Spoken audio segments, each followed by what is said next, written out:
महाबली हनुमान का एक धाम,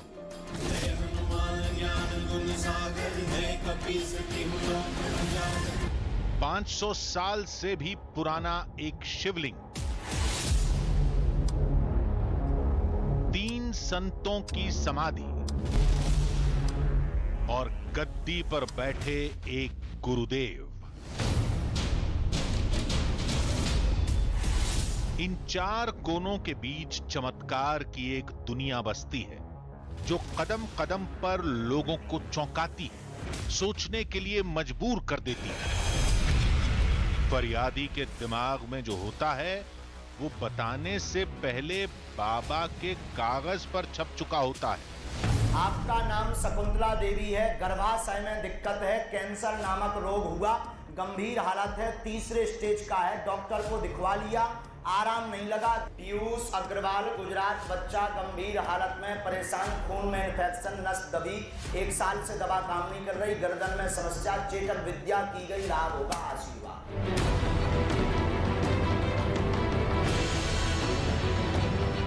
पीड़ित के दिल में जो बात होती है वो कुछ बोलने से पहले बाबा की जुबान पर होती है।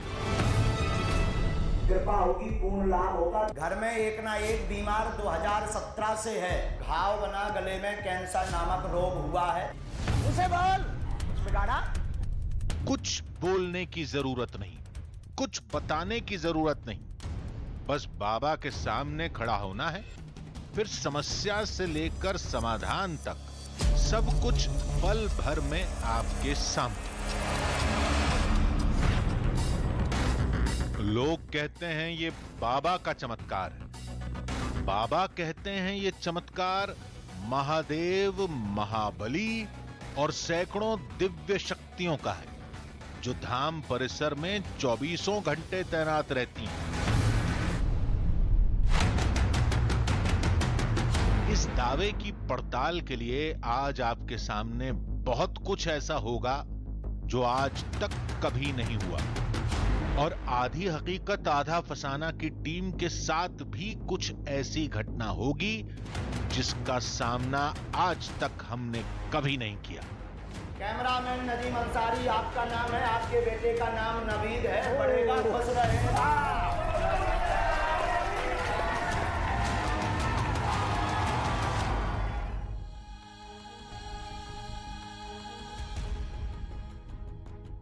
आधी हकीकत आधा फसाना।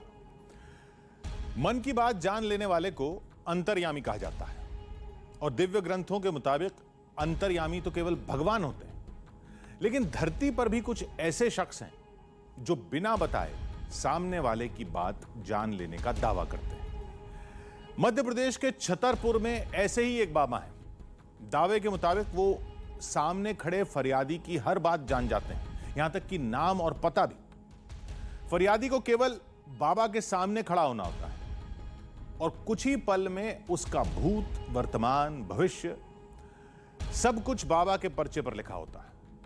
कहते हैं उस धाम में कुछ दिव्य शक्तियां हैं जो फरियादी के मन की बात बाबा तक पहुंचाती हैं। दावा तो यही किया जाता है कि बाबा की लिखी एक एक बात 100% खरी होती है। चलिए चलकर देखते हैं बाबा के धाम में जो होता है वो कैसे होता है।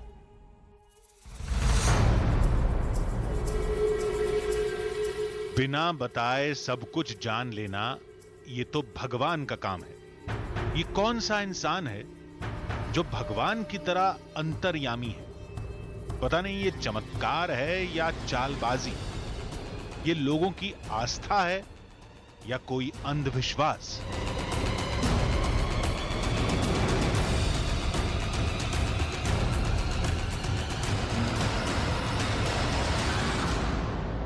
तो ये है बागेश्वर धाम। बड़ी छोटी सी नॉन डिस्क्रिप्ट जगह है। साल 2 साल पहले अगर आप पन्ना या छतरपुर में पूछते तो शायद ही कोई आपको बता पाता, लेकिन पिछले कुछ सालों से ये जगह सोशल मीडिया पर बेइंतहा वायरल है। वजह यह है कि यहाँ पर एक पर्चा बनता है, दरबार लगता है और आपकी हर जानकारी को उस कागज़ पर दर्ज कर दिया जाता है, वो भी बिना आपसे पूछे।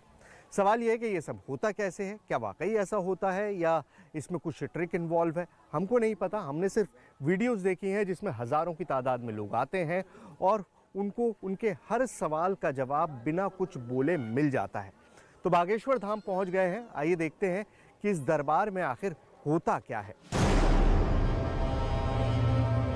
जो भी होगा कुछ देर बाद सबके सामने होगा।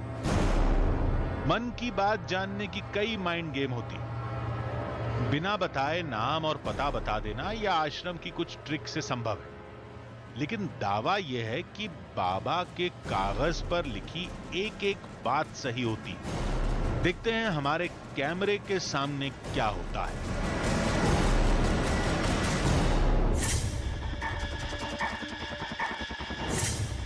किसी को सूचना दिए बगैर हमारी टीम सीधे दरबार में पहुंच गई, जहां सैकड़ों की तादाद में लोग मौजूद थे।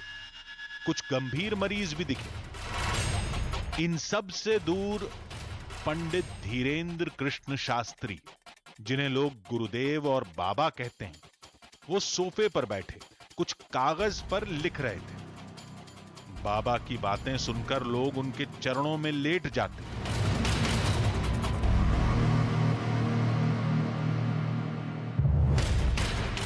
हमने दरबार में ही बाबा को पूरी बात बताई, आने का कारण बताया।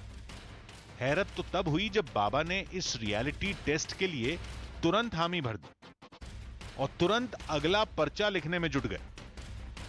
फिर बाबा ने एक आवाज लगाई। कुछ नंबर रात्रि के रह गए थे। 2-3 दिन से कौन कौन रुका हुआ है? अच्छा, 2-3 दिन का है। इमरजेंसी नंबर है, आइए। फरियादियों का कोई क्रम पहले से तय नहीं था। इस महिला को बिना नाम और नंबर के बुलाया गया। बिना कुछ बोले महिला बाबा के पास बैठ गई। बाबा लगातार कागज पर लिखते जा रहे थे। हमारी हर हरकत पर नजर थी। लिखने के बाद बाबा ने महिला को करीब बुलाया। नजदीक आए माता जी। बोलो बागेश्वर धाम की। बोलो माता जी। कार जी है बालाजी के चलो।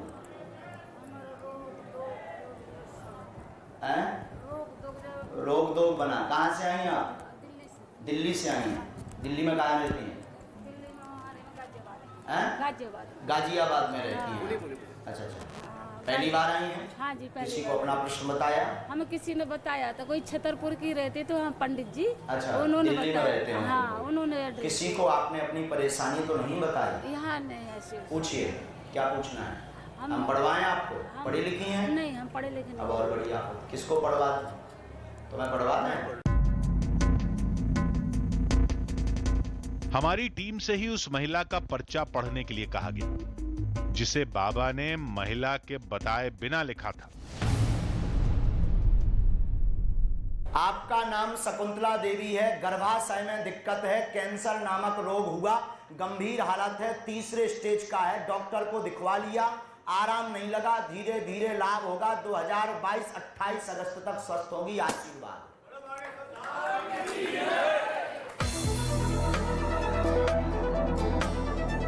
पर्चे पर बाबा की बताई सारी बातें लिखी थी, वो भी नाम के साथ। बाबा ने नाम भी नहीं पूछा था।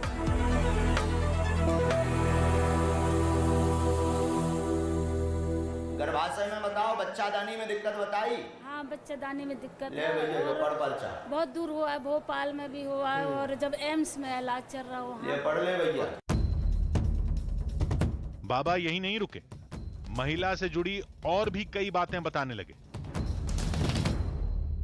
घर में एक ना एक बीमार 2017 से है। सिरवा पेट की पीड़ा बनाते हैं। मकान स्थान आप बदल चुके हैं। 2017 से धन की तंगी भी बनी हुई है। ये 3 प्रश्न लेकर के आप बागेश्वर बालाजी के दरबार में आई हैं। आपको बताई हुई तारीख में लाभ होगा, पर राम नाम का जाप करना पड़ेगा। मंगल की पेशी करवे पड़े, पेशी कर हो, आराम लगे, गारंटी हमारी। जाओ, आशीर्वाद। बाबा ने इलाज भी बताया। जिससे संतुष्ट होकर महिला चली गई। हमने महिला से भी पूछा। बाबा ने नाम और बीमारी दोनों सही बताई, जबकि महिला से किसी की बात नहीं हुई थी, बाबा से भी नहीं। बड़ा ही अजीब चक्कर था।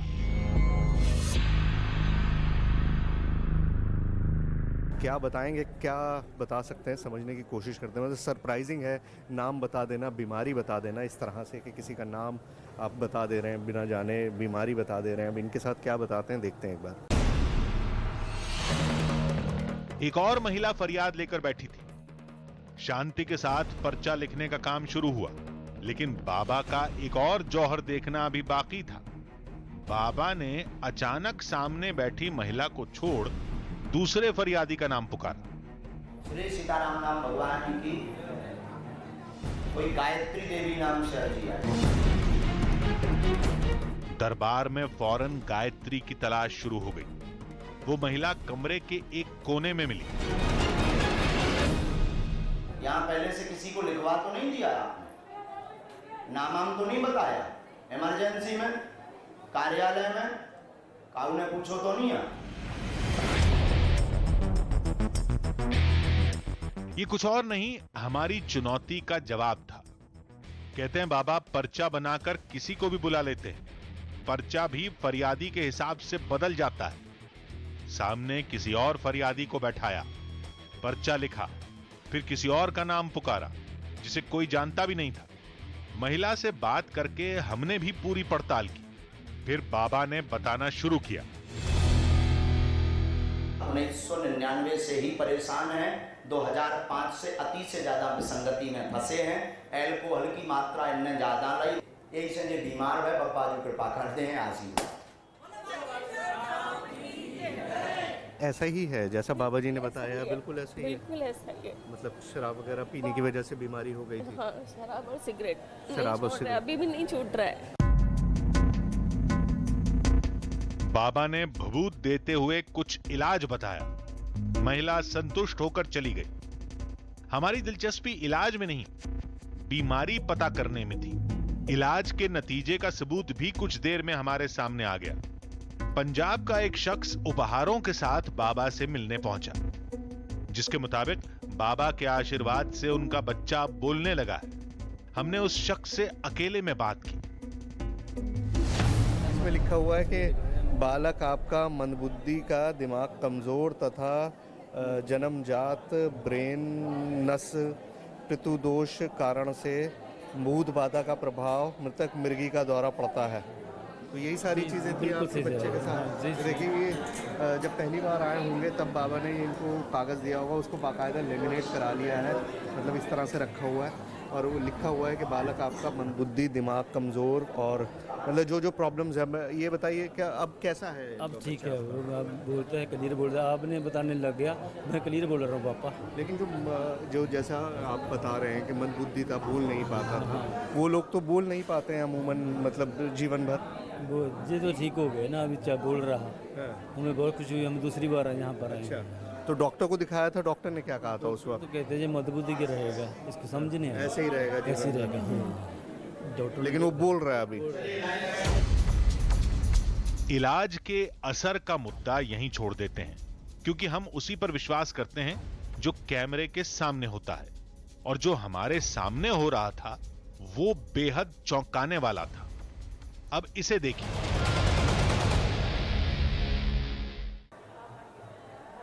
तुम्हारे घर से हैं, पढ़ी लिखी हो?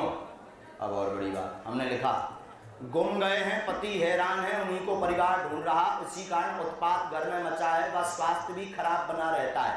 पता लगेगा, वर्तमान में मकान से 177 किलोमीटर की दूरी में है। पता जानकारी लग जाएगी, किसी कंछेदी नाम के एक रिश्तेदार के द्वारा जानकारी लगेगी और घर आ जाएंगे, पर 17 दिन लगेंगे। आशीर्वाद। माता जी, है आपका कोई रिश्तेदार कंछेरी नाम का? हाँ, पन्नों गाँव में है, रिश्तेदारी है। अच्छा। हाँ, इनसे पूछो कि नाम तो नहीं रिश्तेदार को बताता हो तो इतने काऊ नहीं, अपना तो बताता है आदमी, रिश्तेदार का थोड़ी आके बताए। इतने काऊ में बता तो नहीं दो। जाओ का आशीर्वाद। इस महिला के पति कुछ महीने से लापता हैं। बाबा ने मामले को हूबहू कागज पर उतार दिया। चमत्कार इलाज बताने या भभूत के असर में नहीं, लोगों के मुताबिक चमत्कार बिना बताए समस्या बता देने में है, बिना बताए बीमारी का नाम लिखने में है, दरबार में दूर बैठी महिला का नाम लेकर बुलाने और उसकी सटीक भविष्यवाणी में है, चमत्कार फरियादी के उस रिश्तेदार का नाम बताने में है जो धाम से सैकड़ों मील दूर एक छोटे से गांव में बैठा है। कंछेदी नाम के एक रिश्तेदार। अब तो हमारी टीम को भी चमत्कार के इस चक्रव्यूह से बाहर निकलने के लिए सोचना पड़ेगा, लेकिन क्या पता था सबसे बड़ी पहेली से सामना होना अभी बाकी था।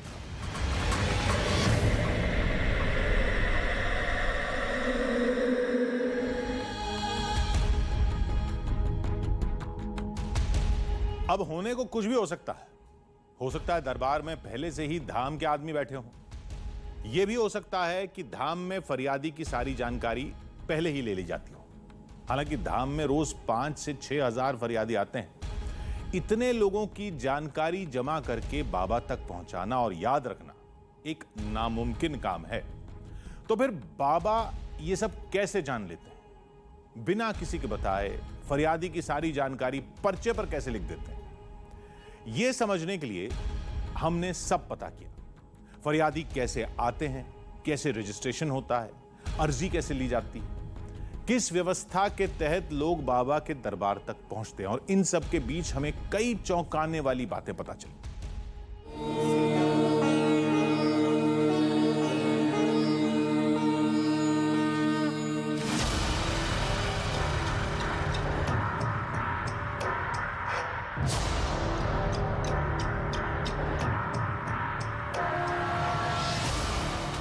धाम में उमड़ी इस भीड़ को देखिए। लोग इससे भी ज्यादा तादाद में पहुंचते हैं। आखिर आस्था की वो कौन सी डोर है जो लोगों को इतनी दूर खींच लाती है? हमारी टीम अब इसी पड़ताल में जुट गई।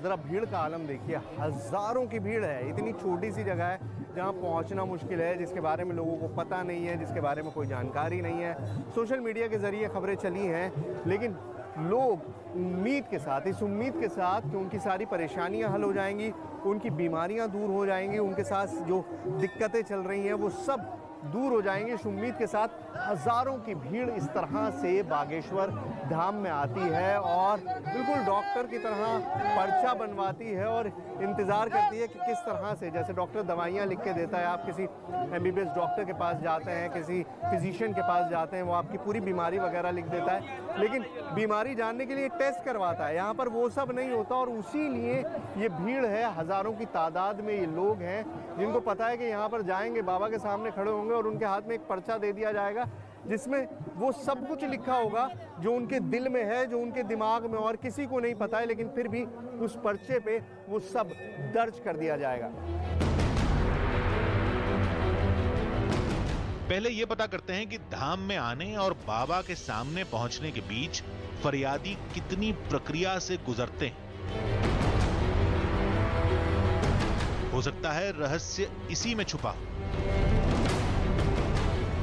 धाम पहुंचने पर फरियादी को सबसे पहले रजिस्ट्रेशन कराना होता है इस जगह पर। यहीं से टोकन मिलता है और टोकन लेने के दौरान कुछ जानकारी देनी होती है। इस ऑफिस में आकर आपको टोकन लेना पड़ता है और टोकन के लिए पर्ची आपने बनाई जाते हैं जिसमें आपका नाम लिखा होता है, स्थान और मोबाइल नंबर लिखा होता है और फिर उस पर्ची को आप यहाँ दे देते हैं। मतलब 3 चीज़ें हैं जो आप बताते हैं। पहला आपका नाम, दूसरा आपका कहाँ से आए हैं और तीसरा आपका मोबाइल नंबर।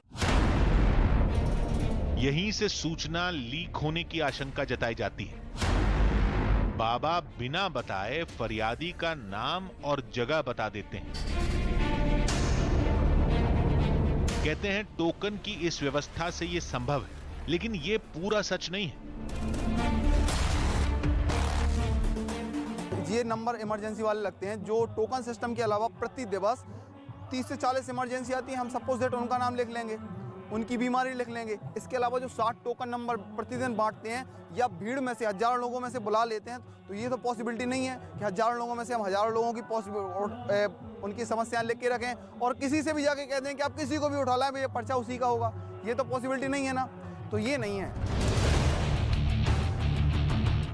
ये तो हमने भी देखा था, बाबा दरबार में किसी का भी नाम पुकार लेते थे, कभी किसी के घरेलू नाम से, कोई गायत्री देवी नाम से,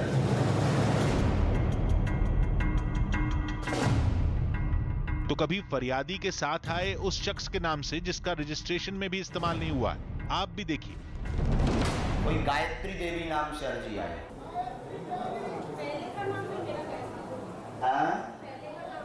पहले का नाम है? नाम वगैरह किसी ने पूछा आपसे? नहीं, मैं कहीं भी नहीं। कोई नाम वाम आपने नहीं बताया? के साथ आई पहले। अच्छा, पर्चा बनवाया बस आपने यहाँ पे, वो टोकन? हाँ, टोकन इनके नाम का है, मैं इनके साथ आई। अच्छा, आप इनके साथ। सुना आपने, टोकन पति के नाम का था, बाबा ने दरबार में पत्नी का नाम पुकारा और वो भी इनके किसी पुराने नाम से। इस तरह रजिस्ट्रेशन से सूचना लीक होने की अटकल को सही नहीं मान सकते। फिर चक्कर क्या है, इसको धाम के नजरिए से समझते हैं।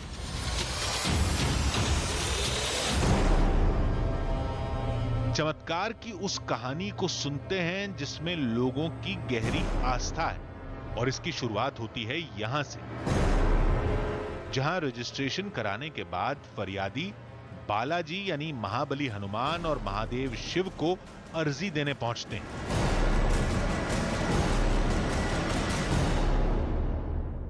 जब आप अदालत में पहुंचते हैं तो सबसे पहले क्या करते हैं, आप अपना केस फाइल करते हैं, अपने केस को जज के सामने पेश करते हैं। अब यहाँ पर जो ये पोटलियाँ आपको दिखाई दे रही है, पूरा प्रोसेस उसी तरह से है। जो लोग बागेश्वर धाम में आते हैं सबसे पहले अपनी अर्जी लगाते हैं। जो पोटलियाँ लाल कपड़ों में बंधी हुई लटकी हुई हैं, और एक दो नहीं है, हज़ारों की तादाद में इस पूरे मंदिर में। तो ये एक तरह से वो अर्जियाँ हैं जो लोगों ने यहाँ पर फाइल की हैं। जो भी परेशानी है वो अपने मन में सोची और लाल कपड़े में पोटली बना के यहाँ पर बांध दी। और बीच बीच में आपको ब्लैक पोटलियाँ भी दिखाई दे रही होंगी। ये ब्लैक प्रेत बाधा से रिलेटेड हैं। जिन लोगों को प्रेत बाधा है वो ब्लैक कलर में बांधते हैं, और जो नॉर्मल अपना पैसे वैसे या परेशानी से जिससे भी आप ग्रसित हैं उसके लिए अगर आप आते हैं तो आप इस तरह से रेड कलर में बांधते हैं। तो 2 कलर कोड्स हैं। सिस्टम बिल्कुल वैसा ही है कि आप सबसे पहले अपना केस सबमिट करते हैं, अपनी अर्जी लगाते हैं। तो ये जो सारे आपको नारियल दिखाई दे रहे हैं बेसिकली अर्जियाँ हैं। इसी जगह पर महादेव और महाबली का मंदिर है, जहां अर्जी लगाने के बाद फरियादी मंदिर की 21 बार परिक्रमा लगाते हैं। इस दौरान मन में मुराद को लगातार दोहराया जाता है। मान्यता यह है कि इस जगह पर धाम की पूरी शक्ति निवास करती है। तो बागेश्वर धाम के अगर सेंटर पॉइंट की बात करें, मतलब वो चीज़ जो बहुत पहले से एग्जिस्ट कर रही है, तो 2 ही हैं यहाँ पर। एक शिव मंदिर है और दूसरा ये जो आपको बालाजी का मंदिर दिखाई दे रहा है, बेसिकली दक्षिण मुखी हनुमान का जो मंदिर है वो यहाँ का सेंटर पॉइंट है। और जो महाराज जी हमेशा बात करते हैं, जैसे भी आपने सुना होगा, जो वीडियोस देखे होंगे उसके अंदर वो बात करते हैं कि सारी शक्ति जो उनकी मिलती है वो यहीं से मिलती है, बालाजी के दरबार से मिलती है। तो ये आप समझिए सेंटर पॉइंट है, और इसी की परिक्रमा लगानी होती है। 21 परिक्रमा आपने अपनी फाइल लगा दी, उसके बाद आप 21 परिक्रमा लगाते हैं, 21 बार मंदिर के इर्द गिर्द घूमते हैं, और उसके बाद फिर आपकी पेशियों का सिलसिला शुरू होता है। तो हर मंगलवार को लोग आते हैं, हर रोज़ आते हैं, और लगातार परिक्रमा जो है यहाँ पर चलती रहती है।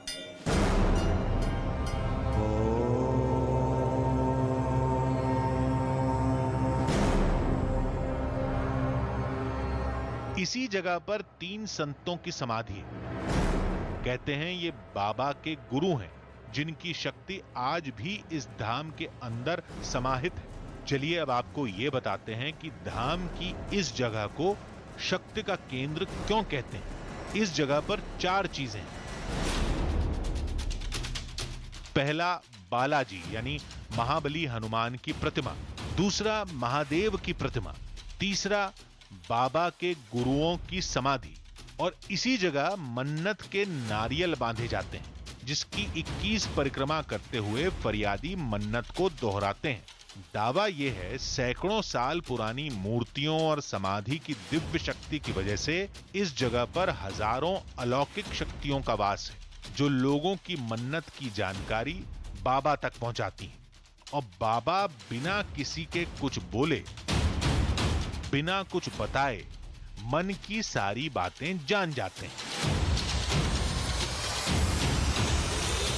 कोई भी आता है तो अलग अलग प्रकार की अर्जी लगती है, यानी भूत प्रेतों यानी तांत्रिक बोझ जिनको रहता है उनके लिए काले कपड़े में अर्जी बांधी जाती है और जो मनोकामना रहती है उसके लिए रेड कपड़े में और शादी ब्याह के लिए येलो कपड़े में 21 पैकर्मा लगा के जो मनोकामना होती है वो बालाजी के यहाँ बोलते हैं और उनसे वो करके जो वहाँ वो करते हैं वही महाराज जी के पास खबर आ जाती है। अगर आपको भूत प्रेत से संबंधित कोई भी बाधा है, भूत प्रेत प्रसाद से संबंधित आपको कोई भी शक्ति ऐसी आपको लग रही है या आपके परिवार में या आपको कहीं पे भी बताया गया, तो आप वहाँ मंदिर में पहुँचेंगे तो आपको स्वतः आंतरिक मार पड़ने लगेगी। वो दिखेगी नहीं कहाँ से मार पड़ रही है, कैसे मार पड़ रही है, लेकिन वहाँ पे आपको आंतरिक मार पड़ेगी। ये सबसे बड़ी शक्ति है।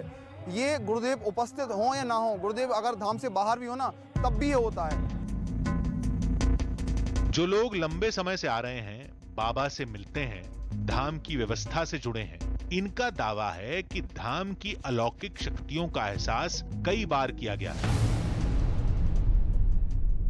आपने बहुत पास से एक्सपीरियंस किया है। जी जी। आप खुद बताइए, क्या आपने वाकई महसूस किया है कि कोई अलौकिक शक्ति है या बस? नहीं है सर, शक्ति है, हमने खुद महसूस किया है। जाते भी रहते हैं, मतलब हफ्ते में तो मान लीजिए जाना आना लगा ही रहता है। जब मन हुआ तब चले गए, तो विश्वास भी है। और कोई ऐसा मतलब वहाँ पे कोई ऐसी चीज़ नहीं है कि मतलब फ्रॉडपन हो या कोई उस तरह का हो, जो है सच्चाई है सामने।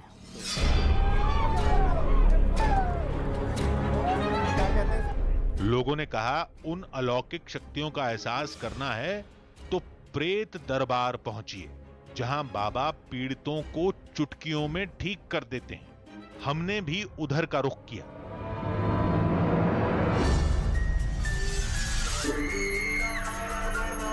अभी मुझे बताया गया है कि प्रेत दरबार लगता है। प्रेत दरबार मतलब यहाँ पर जिन लोगों के ऊपर प्रेत का साया होता है, जैसा लोग मानते हैं, वो यहाँ पर आते हैं और उनका इलाज होता है। किस तरह से होता है आइए देखते हैं।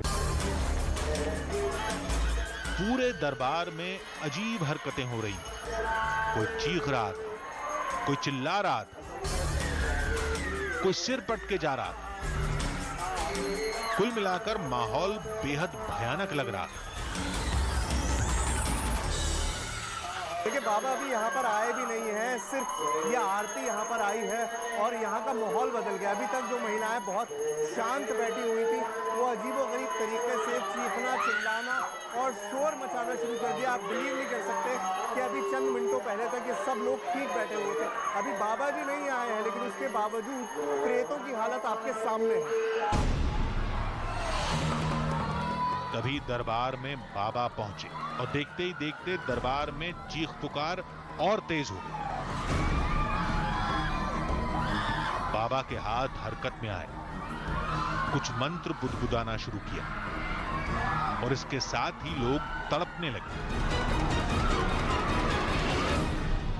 ये देखिए, एक उंगली का इशारा होता है और सारे लोग जो है वो अजीबोगरीब तरीके से फ्रेंजी में आ जाते हैं, नाचना शुरू कर देते हैं। आप सिर्फ ये देखिए यहाँ पर किस तरह से एक हाथ का छोटा सा इशारा है, एक हाथ का छोटा सा इशारा है, उंगलियों का इशारा है और उसके बाद एक पूरे क्राउड में एक अजीब फ्रेंजी डेवलप हो जाती है, अजीब चीख पुकार मचने लगती है, नाचना शुरू कर देते हैं। सिर्फ हाथ का इशारा कर रहे हैं बाबा, सिर्फ हाथ से इशारा कर रहे हैं और ऐसा लग रहा है जैसे कोई करंट वो छोड़ दे रहे हैं इस भीड़ के अंदर और उस करंट की वजह से ये इस तरह से चीखना, चिल्लाना और नाचना शुरू कर देते हैं। फिर बाबा ने गदा घुमाई और माइक पर मंत्र बोलने लगे। अब दरबार का माहौल भयानक रूप ले चुका था। मंत्रों का जाप जारी रहा। अचानक सब कुछ धीरे धीरे शांत होने लगा।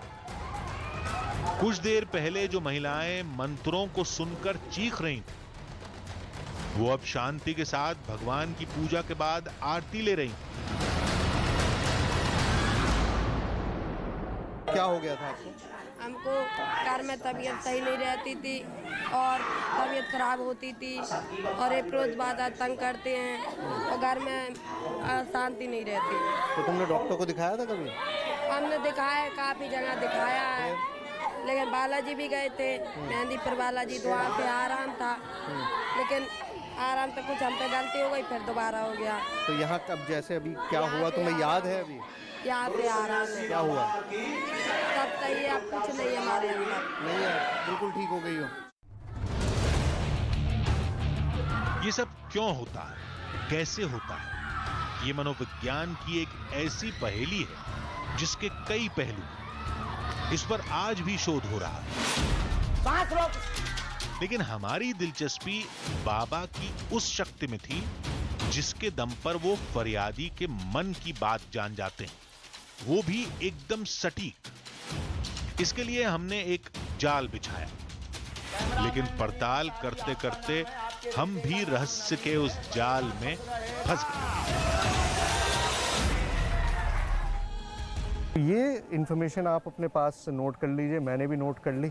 और अब जब बाबा इनका पर्चा बनाएंगे तब पता चलेगा कि वो क्या लिखते हैं। तो एक पर्चा हमने बनाया है, एक पर्चा बाबा बनाएंगे, और फिर उन दोनों पर्चों को हम कंपेयर करेंगे, एक दूसरे से मिलाकर देखेंगे, उसी वक्त आपको दिखाएंगे।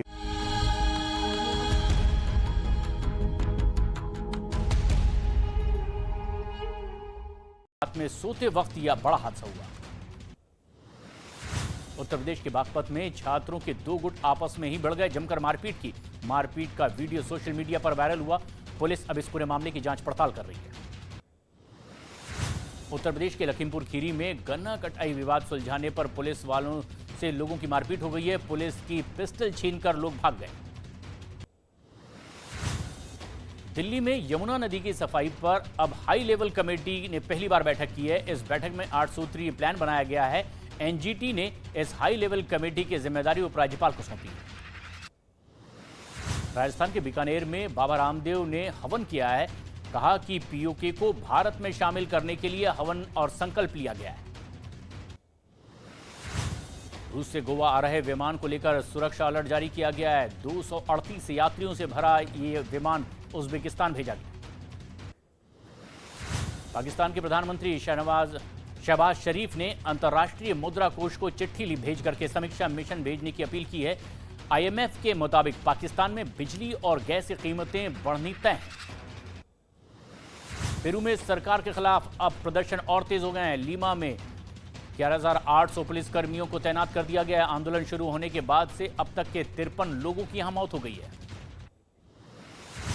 अमेरिका की कैलिफोर्निया में बाढ़ की वजह से हालात अब बद से बदतर होते चले जा रहे हैं। बोट के जरिए लोगों को तक जरूरत का सामान पहुंचाया जा रहा है। कोसोवो में बाढ़ की वजह से तबाही मची है। खेत से लेकर रिहायशी इलाकों तक सब कुछ पानी में डूबा नजर आया।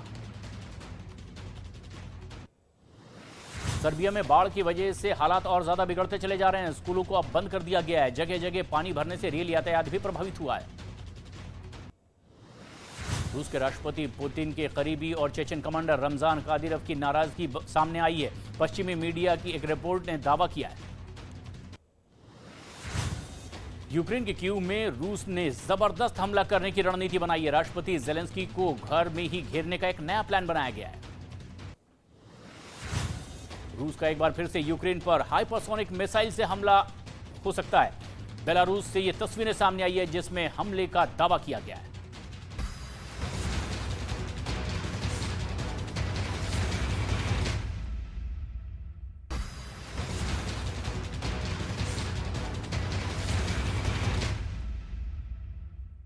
देश और दुनिया की तमाम बड़ी खबरों के लिए देखते हैं ताबड़तोड़ 50।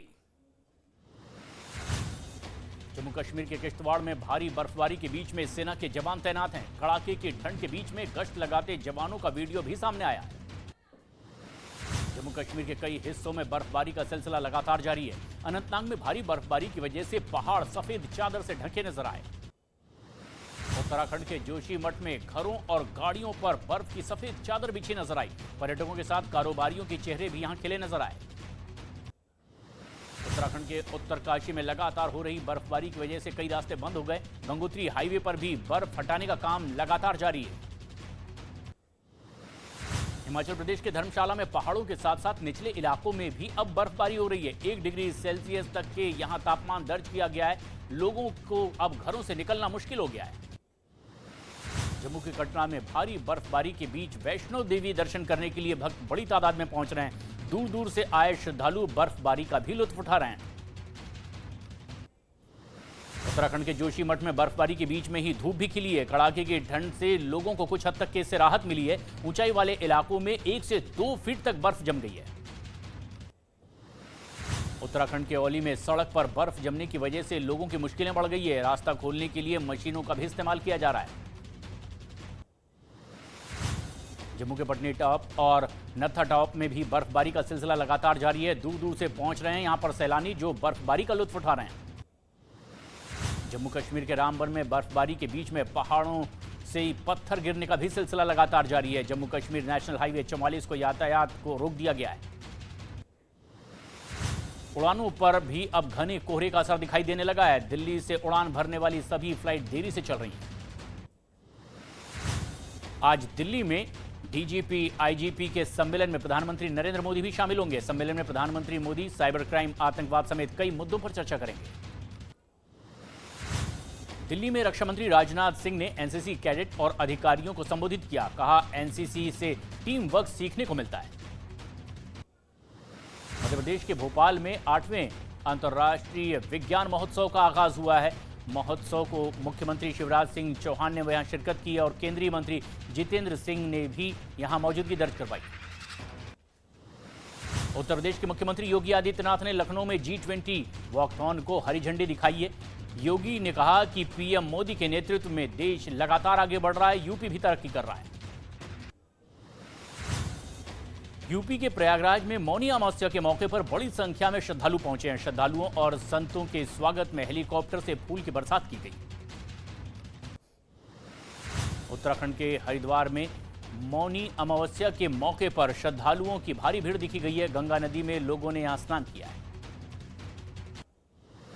जम्मू के नरवाल इलाके में 2 जगहों पर एक के बाद एक जोरदार धमाके हुए हैं। ब्लास्ट में 7 लोग घायल हो गए हैं। सुरक्षा बल ने आसपास के इलाके की घेराबंदी कर ली है।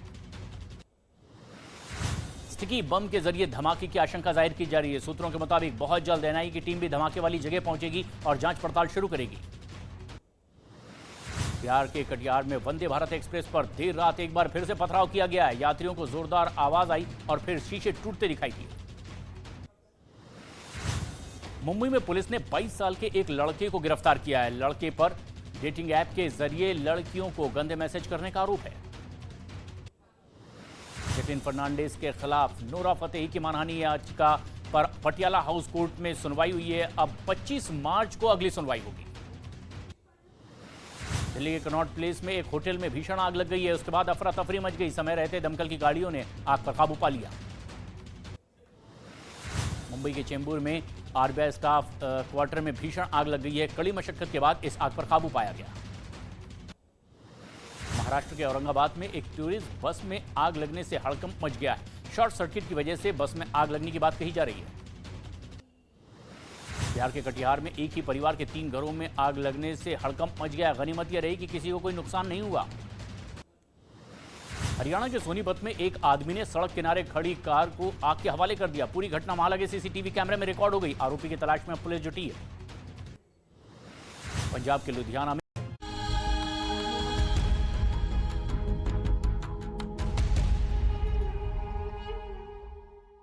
आधी हकीकत आधा फसाना, सारे दावे चमत्कार की सारी तस्वीरें एक तरफ और दरबार में जो हो रहा था वो एक तरफ। बाबा के पर्चे बनाने का तरीका, फरियादी के साथ आई महिला को घरेलू नाम से पुकारना, आखिर ये सब कैसे हुआ? फिर हमने एक बात तय की, अभी तक सभी फरियादियों को बाबा ने चुना था। अब फरियादियों को हमारी टीम चुनेगी। उनकी समस्याओं को हम पहले ही अपने पर्चे में लिख लेंगे, फिर बाबा के सामने पेश करेंगे। उसके बाद बाबा अपना पर्चा बनाएंगे और फिर देखते हैं बाबा का और हमारा पर्चा मेल खाता है या नहीं।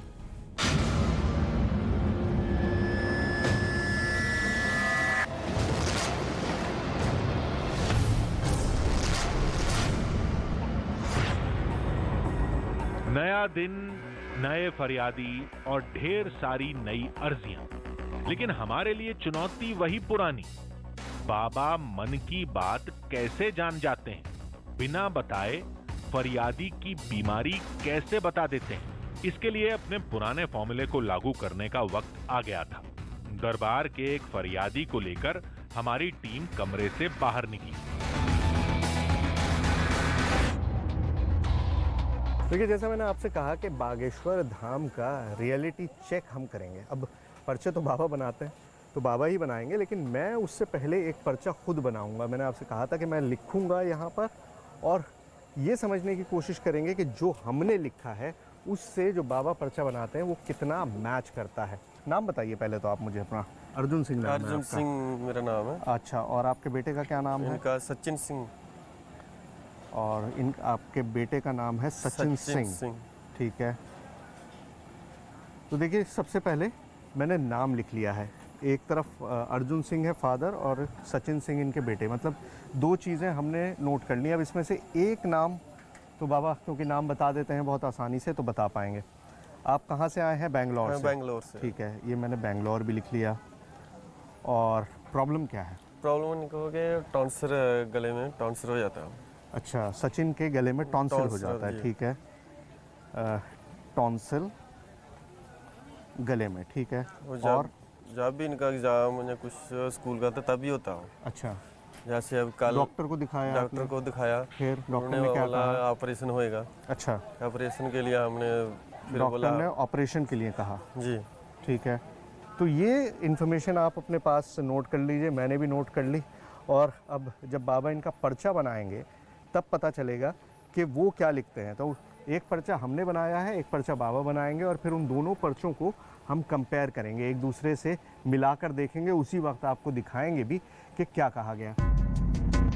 हमने जानबूझकर वो केस लिया जिसमें फरियादी ने कई महीने पहले टोकन लिया था। वजह यह कि टोकन लेने वाले को केवल फोन नंबर बताना होता है, जबकि इमरजेंसी नंबर में बीमारी समेत पूरी जानकारी देनी होती है। हालांकि ज्यादातर फरियादी टोकन वाले ही होते हैं, लेकिन एक केस से काम नहीं चलेगा। ऐसा भी तो हो सकता है कि सारे ही प्लांटेड हो। भाई वैसे 2000-4000 लोग प्लांट नहीं हो सकते, मुझे भी पता है, पॉसिबल ही नहीं है। इतनी दूर दूर से जो लोग आ रहे हैं, जाहिर बात है ना एक्टर्स हैं, ना प्लांटेड हैं, ना उनकी पहले से कोई जानकारी ली गई है, खुद बता रहे हैं। लेकिन फिर भी आपका डाउट क्लियर करने के लिए हमारे पास अवधेश हैं, ये हमारे सहयोगी हैं, हमारी ही टीम से हैं, हमारे ही साथ ही ये यहाँ आए हैं दिल्ली से। तो मैंने सोचा कि इनके भी तो मन में हो सकता है, अब आदमी ऐसी जगहों पर आता है किसी धाम पर तो सवाल होते हैं। तो अवधेश, तुम्हारे मन में कोई सवाल है, कोई जानकारी है जो तुम पूछना चाहते हो? हाँ सर, पूछना चाहता हूँ। अच्छा, तो पहले तो तुम मुझे पूरा नाम बताओ, मुझे भी नहीं पता इनका पूरा नाम क्या है। मेरा नाम अवधेश शर्मा। अवधेश शर्मा। और कहाँ के रहने वाले हो? मैं बुलंदशहर का। बुलंदशहर, ठीक है। और सवाल बताओ, तुम्हारे मन में क्या है जो तुम जानना चाहते हो कि बाबा जी तुम्हारे बारे में बताएं? सवाल ये है कि मतलब तरक्की ऊपर जाने के लिए, तरक्की कैसे हो, मतलब अच्छा, पैसा कमाया जाए, कैसे कमाया जाए, तरक्की और पैसा। कोई और ऐसा स्पेसिफिक चीज़ जो तुम चाहते हो कि जिसकी तुमको जवाब मिले? जैसे घर में तकलीफ वगैरह, जैसे बीमारी जाता है। अच्छा, घर में बीमारी? जैसे मेरी मम्मी बीमार है मेरी। ठीक है, घर में बीमारी है, मम्मी बीमार है। हाँ, ठीक है। चलो, मेरे ख्याल से इतना काफ़ी है, या कुछ और भी है जो तुम पूछना चाहते हो? मम्मी को कम दिखाई देता है, मतलब उसकी कम दिखाई देता है। हाँ। देखिए, ये बड़ी स्पेसिफिक चीज़ आई है कि मम्मी को कम दिखाई देता है, मम्मी को आँखों की प्रॉब्लम है। तो अब ये एक चीज़ है, जैसे वहाँ पर बड़ी स्पेसिफिक बीमारियाँ वो बता रहे हैं कि गले में है, सर में है, पेट में है। अब ये अवधेश का हमने लिखा है, एक तो पैसा और तरक्की, चलो मान लिया कि आदमी हिसाब लगा ले कि यंग आदमी आया है, यही पूछेगा। क्या दिखाई कम देता है, मतलब माँ की आँख में प्रॉब्लम है, वो हम समझते हैं कि किस तरह से हो सकता है। आइए, आ गए भाई, वो आ गए, आ जाओ। बोलो सन्यासी बाबा की। बाबा दरबार में पहुंच चुके थे। श्री बालाजी सरकार की। हॉल खचाखच भरा था। सचिन अपनी बारी का इंतजार कर रहे थे और दूसरे फरियादी जो हमारी टीम के सदस्य हैं वो साथ खड़े थे। देखते हैं बाबा की भविष्यवाणी कितनी सच निकलती है। इन सभी का पर्चा पहले से ही हमारी जेब में था, जिसे बाबा के पर्चे से मिलाना था।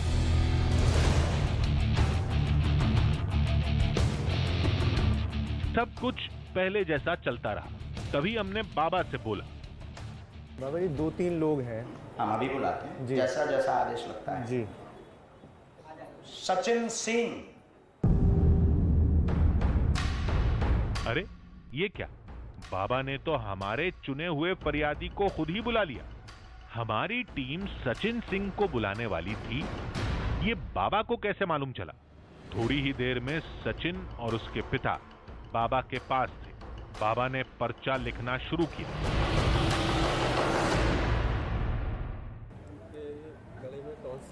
कोई बात नहीं, कौन है ये? बेटा, यहाँ पहले से किसी को परेशानी बताई? किसी ने पूछा आपसे? अच्छा नहीं बताई तो आप पढ़ो। लीजिए, आप पर्चा देखिए। गले में दिक्कत है, स्वास्थ्य ठीक नहीं, गले में छाले बने रहते हैं, पीड़ित रहते हैं, टोटका किया गया, लाभ होगा, बेटा को आशीर्वाद है।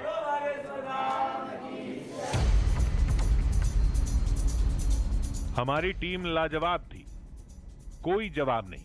ये कैसे हुआ? ये तो एक एक बात सही निकली। सचिन के नाम पर जो पर्चा हमारे पास था और जो बाबा ने बनाया, दोनों एक दूसरे से 100% मेल खा रहे थे। देखिए, सचिन का नाम मैंने लिखा था बच्चे का, और पिता का नाम भी लिखा था, और मैंने लिखा था टॉन्सिल है गले में, ये यहाँ पर लिखा हुआ है, और गले की दिक्कत। तो मतलब जो बताया था वही सारी चीज़ें बताई हैं बाबा ने। सचिन सिंह।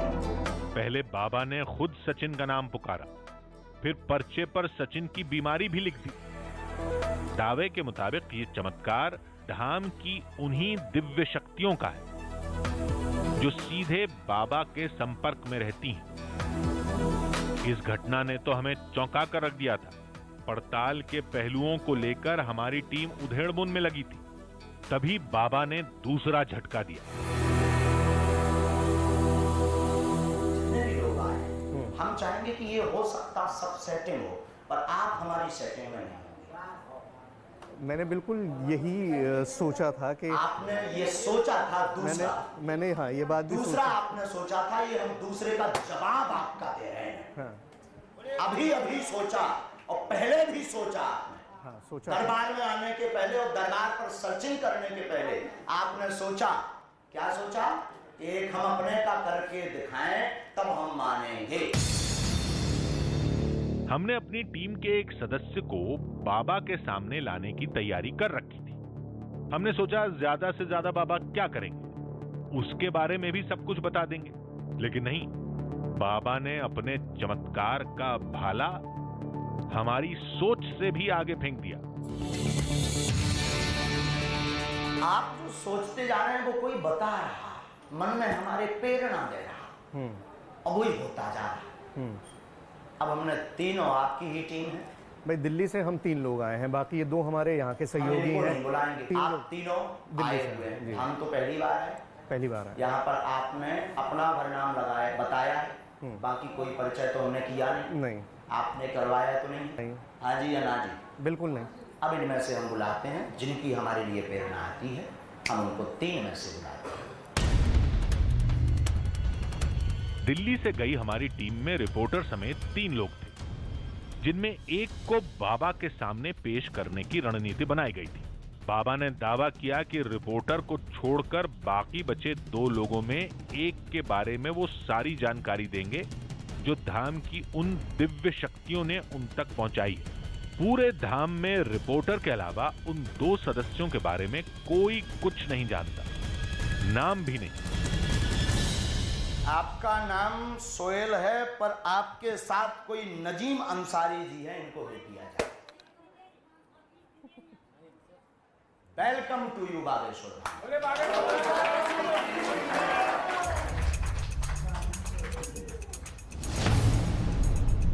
अरे ये तो हमारे कैमरामैन का नाम है, जो हमेशा कैमरे के पीछे रहते हैं, जिन पर लोगों का ध्यान भी नहीं रहता।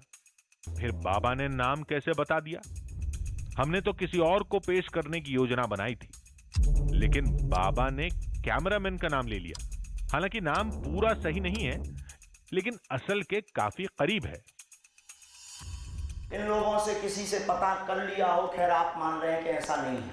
नहीं, दुर्गेश के साथ हम 2 दिन से रह रहे हैं, नहीं पता है। दुर्गेश को भी पता नहीं, आपके पत्रकारों को भी पता नहीं, पर आपके बेटे का नाम नहीं इनको पता होगा। Yes, no, welcome, come here.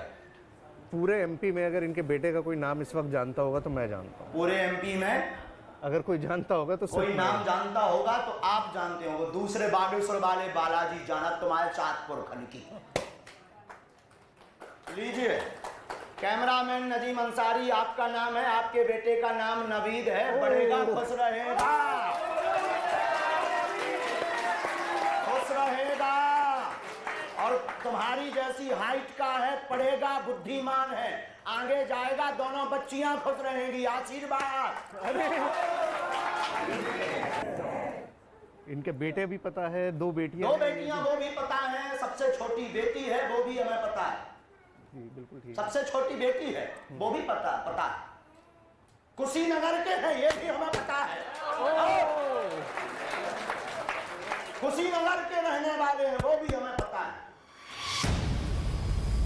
मामला थोड़ा चौंकाने वाला है, लेकिन किसी की निजी जानकारी फेसबुक और ट्विटर से निकाली जा सकती है। हमारे कैमरामैन का भी फेसबुक प्रोफाइल है, लेकिन बात केवल एक की नहीं।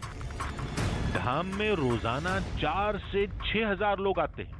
सबकी समस्या, बीमारी का नाम, रिश्तेदारों का नाम कागज पर लिख देना, फरियादियों को देखे बिना नाम से पुकारना, फरियादियों के साथ आए लोगों का भी नाम लेना, ये सब कैसे होता है?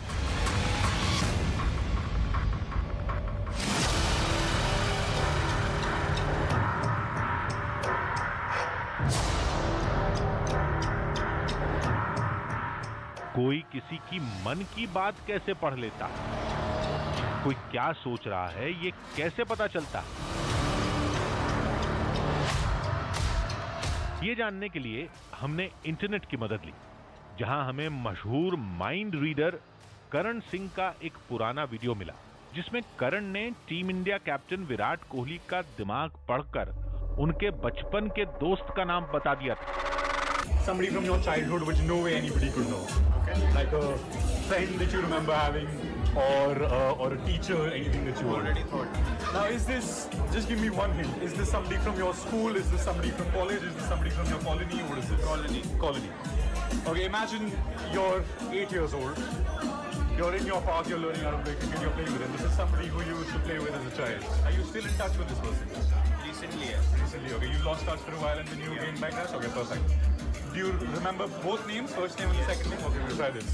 Imagine you're playing with him, and imagine he's a cricketer as well, and he plays for one of the IPL teams, not RCB, but another team, right? And imagine, was he better at bowling or batting?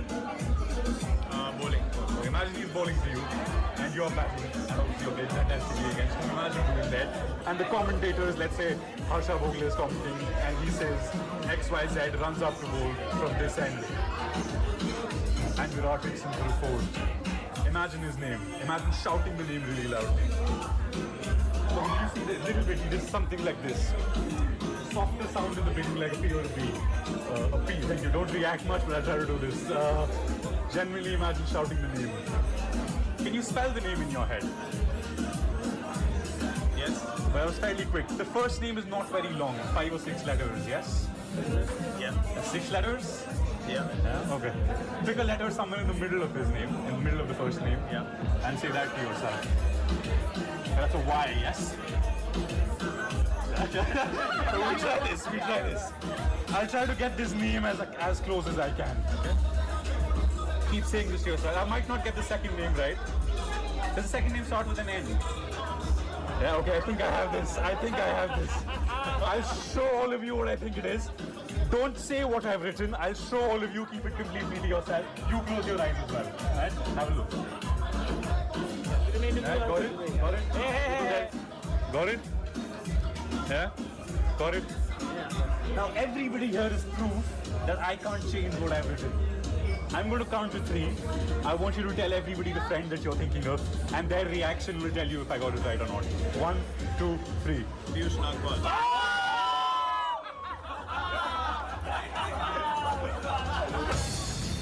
हमारी team बिना देर किए दिल्ली में करण सिंह के पास पहुंची। मिलते ही पहला सवाल दागा, ये माइंड रीडिंग क्या बला है? मैं अपने आप को स्टेज पे म्यूजिशियन बहुत रेयरली बुलाता हूँ। मैं अपने आप को साइकोलॉजिकल इल्यूजनिस्ट बुलाता हूँ, जहाँ पे मैं साइकोलॉजी और इल्यूजन मिक्स कर रहा हूँ, क्योंकि साइकोलॉजी, ह्यूमन साइकोलॉजी जो है, can tell you so much about people. Body language से क्या क्या बताया जा सकता है? कुछ भी सोहेल। अगर आप अपनी फैमिली से जैसे क्लोज हो, अगर आपके घर पे कोई झूठ बोलता है तो आपको पता चल जाता है। अगर आपके कोई बहुत क्लोज दोस्त कोई आपको कुछ बोलता है तो पता चल जाता है। वही चीज़ आपको पता चलती है क्योंकि आप उस इंसान को बहुत अच्छी तरह जानते हो। कई बार आई एम श्योर आपके साथ और लोग जो घर पे देख रहे हैं उनके साथ भी हुआ है कि कोई स्ट्रेंजर भी ऑफिस में या चलते सड़क में अगर कोई आपको कुछ बेच रहा है तो आपको पता है कब कौन झूठ बोल रहा है।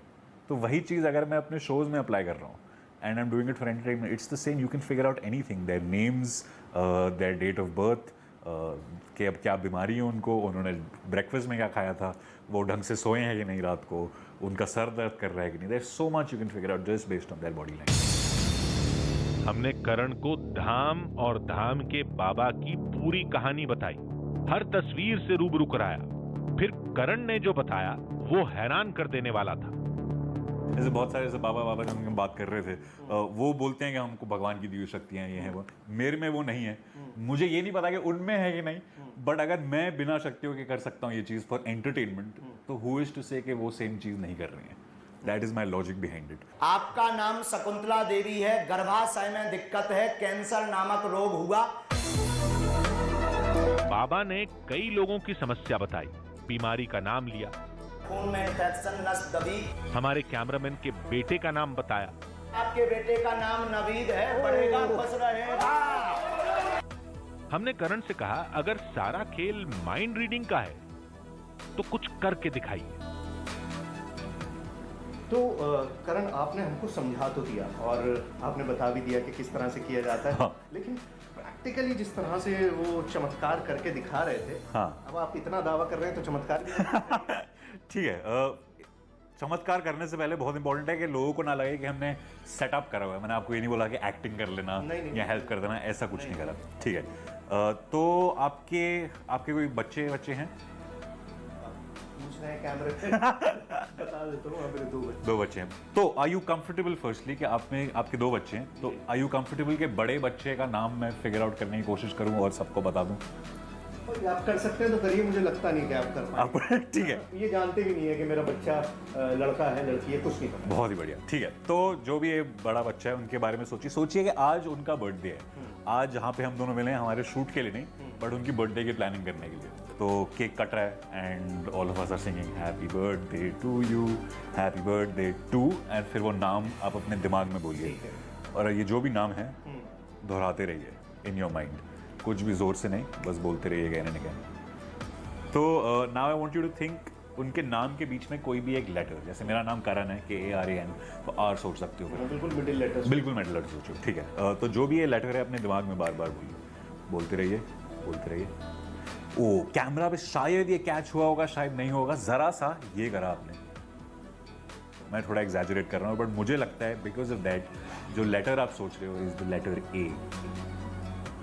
यस, ऑलमोस्ट आपकी एक्सप्रेशन ऐसी थी कि आप A आउट लाउड बोलने वाले हो। A ही सोच रहा था। क्या आपने मन में, can you count the number of letters in his name?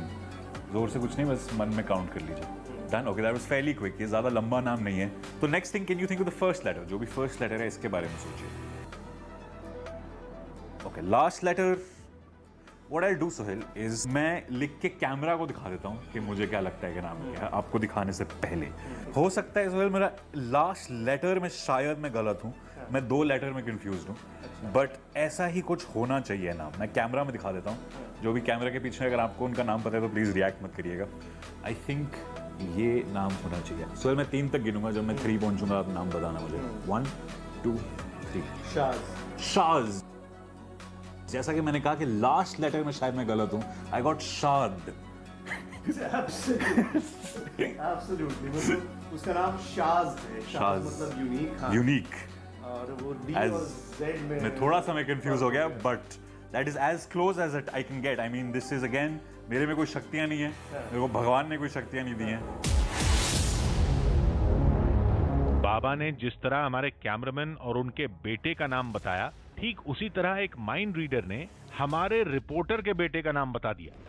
फर्क बस यही है कि एक ने ये काम धाम में किया और दूसरे ने अपने घर के ड्राइंग रूम में। दोनों तस्वीरें आपके सामने। आप किस तस्वीर पर यकीन करते हैं या किस तस्वीर के साथ जाना चाहते हैं, ये आप और आपकी सोच पर निर्भर करता है।